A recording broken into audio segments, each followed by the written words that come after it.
Olá, tudo bem? Meu nome é Lívio Silva, sou professor de língua portuguesa e este é o canal Português com Lívio Silva. Sejam todos bem-vindos. Hoje vamos falar de um assunto muito interessante para a gramática da língua portuguesa: fonemas e letras. Você sabe qual é a diferença? Então, vem comigo para aprendermos juntos.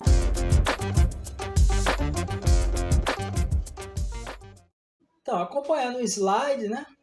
A gente vê aí fonema. O que são os fonemas? Fonemas são os elementos sonoros mais básicos da língua, né? Aqueles sons que são perceptíveis ao ouvido, né? Os sons minimamente perceptíveis ao ouvido humano. Então vemos essas duas palavras, meu e teu, né? Percebe-se que a diferença entre uma e outra é apenas por causa da letra inicial, né? De cada uma, o fonema inicial de cada uma. Aqui na palavra meu, o primeiro fonema, ele é representado pela letra M, e na palavra teu, o primeiro fonema é representado pela letra T. Há dois tipos de fonemas na língua portuguesa, né, que são as consoantes e as vogais. Aí você me pergunta, professor, mas não tem a história aí de uma semivogal, né? Exato, tem a semivogal. Mas vogal e semivogal, em sua essência, são vogais. O que diferencia uma da outra é a questão da pronúncia um pouco mais forte em uma e um pouco mais fraca em outra. Apenas isso.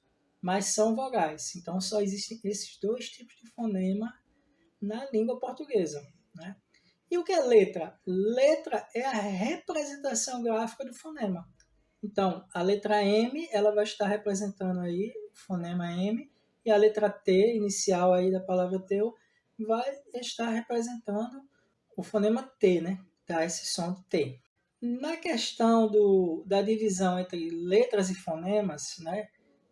Existem algumas situações interessantes que a gente tem que destacar, né? Em primeiro lugar, é importante dizer que a maioria das pessoas pensam que, né, as palavras sempre têm o mesmo número de letras correspondente ao número de fonemas, ou seja, que o número de letras é sempre igual ao número de fonemas, né? Teoricamente seria assim, né? Vamos trazer o exemplo da palavra dilema. Ela tem 6 letras, como estamos vendo no slide, e 6 fonemas. Então, o número de letras é igual ao número de fonemas. Contudo, nem sempre é assim. Nem sempre o número de letras corresponde ao número de fonemas. Vamos ver no próximo exemplo. Temos aí a palavra telha, né? Todo mundo conhece essa palavra. Ela tem 5 letras, T-E-L-H-A,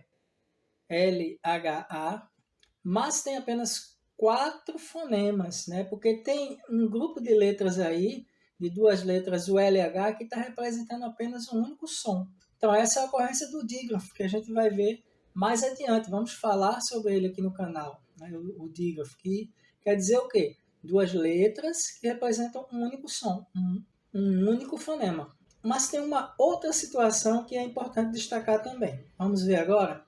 Vejamos a palavra táxi, né? Esse vocábulo táxi, que atualmente está quase em desuso por causa dos carros de aplicativo, né?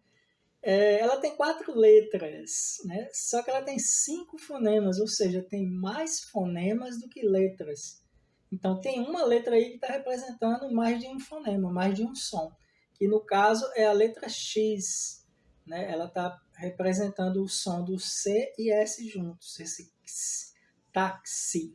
Então nesse caso, que há mais fonemas do que letras, né, acaba ocorrendo uma situação que chama-se de dífono, é um fenômeno chamado de dífono, ou seja, a palavra por si só já está dizendo, né, de dois fono, som, dois sons, uma letra representando dois sons. Na língua portuguesa, a única situação que ocorre esse fenômeno é essa mesmo. Esse é o único caso conhecido na língua portuguesa. Tá gostando do vídeo? Então deixa aí seu like, compartilha, se inscreve no canal e ativa o sininho para saber das novidades do canal.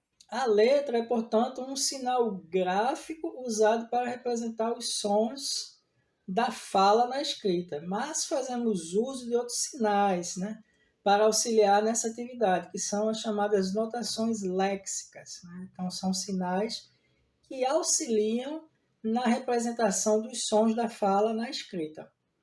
Nesse caso, temos as seguintes notações léxicas.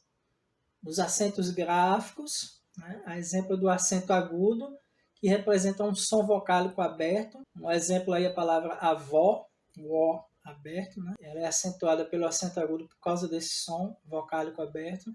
Temos o acento circunflexo, que representa um som vocálico fechado, a exemplo da palavra avô, né? Veja o. E temos também o acento grave, que representa a fusão de vogais idênticas, no fenômeno chamado crase. Vemos aí o exemplo, a palavra aquela com crase, porque nessa palavra tem juntos ali o artigo feminino, né? O artigo definido ali, a, e a palavra aquela, o pronome aquela, aquela. Então, esse aí é o caso da crase, quando se funde, né, fusão de vogais idênticas. Outras notações léxicas que temos na nossa língua, né? Temos aí o tio, que ele é marcador da nasalização do som vogal. A exemplo da palavra imã, um dos exemplos mais conhecidos do uso do tio. O apóstrofo, que marca a supressão de uma vogal, né? A palavra caixa d'água, suprime-se aí o E da preposição de, caixa de água, então vira caixa d'água. E o exemplo aí da cidade de Santa Bárbara do Oeste, Santa Bárbara do Oeste, do Oeste. Então suprimiu-se aí o O, ficou só com um único O, Santa Bárbara do Oeste. Temos a cedilha, que todo mundo conhece, né? Muitos chamam C cedilha, que coloca o fonema S sobre a letra C antes das vogais A, O e U. Exemplo, açougue, Iguaçu, caçula. O hífen, usado para fazer a ligação de pronomes enclíticos aos verbos, né? Pronomes enclíticos são aqueles que se ligam ao radical no final, né? Que são as ênclises, né? Então, mas temos também as próclises, que ligam-se no início, né? Também é usado como elemento de palavras compostas, o hífen, para ligar os elementos, né? E também para indicar a translineação textual, né? Aquela divisão silábica feita no final da linha, quando você não tem mais espaço para escrever, você separa a sílaba, coloca um hífen e continua na outra linha. Exemplo, anti-inflamatório, vende-se, né? Olha aí, o vende-se é o exemplo da ênclise, né? Couve-flor é a palavra composta, couve-flor, ligada pelo hífen. Então, temos aí os exemplos da ocorrência do hífen. Então é isso, pessoal. Muito obrigado por ter assistido o vídeo até o final e até o próximo vídeo.